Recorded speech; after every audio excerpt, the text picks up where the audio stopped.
RiME is an adventure puzzle game set on this mysterious island, and you play as a boy who is shipwrecked on this island. You kind of explore the island, try to figure out, are you alone? How did I get here? And piece all of those little mysteries together to try and figure out what really is going on. Across the board, the visual language of the game was very important. I mean, we have documents upon documents of how to use color and how to design spaces to make sure that the player feels naturally led somewhere. It was a big part of the development process, was developing those documents and making sure that everyone was speaking a consistent visual language as we approached design. And it just came down to one of the design pillars of the game, just making sure that everything felt organic and that we didn't have to resort to tricks on the UI in order to drive players forward. You'll notice that the fox is a big player in that, just kind of barking at you, guiding you around, showing up when you need a little bit of help. The visual language on the ledges that lets you know, okay, you can climb here,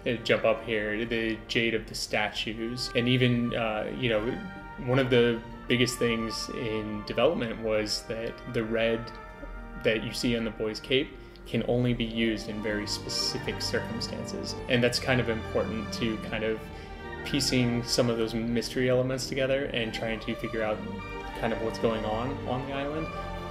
But I'll leave that to players to figure out. In the last few years or so, it's really been more about tightening that vision for the product and making sure that it's consistent across the board. And that's where most of the changes have come in.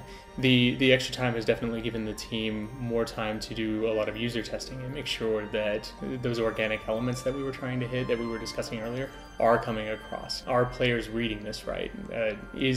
Are they being misled into thinking that a solution is something other than what the solution actually is? Right. That ended up being the biggest bonus from the extra time, is just having the opportunity to go through those iterations and make those improvements to the title. One of the things that we've talked about a lot throughout RiME's development is each individual player's experience with the game. Everyone's going to play through the game. They're going to play through the game different ways. And I believe when we were speaking earlier, I mentioned that what you put into it is going to be what you take out of it. Right. Are you running through the game from end to end, just trying to complete all of the puzzles and play through the main story? You're going to get a very different experience than someone who explores, who looks for clues, who tries to piece all of these mysterious elements together. One of the things for us is we welcome each individual take of the game, because everyone's experience with the game is the entire point of developing the game in the first place.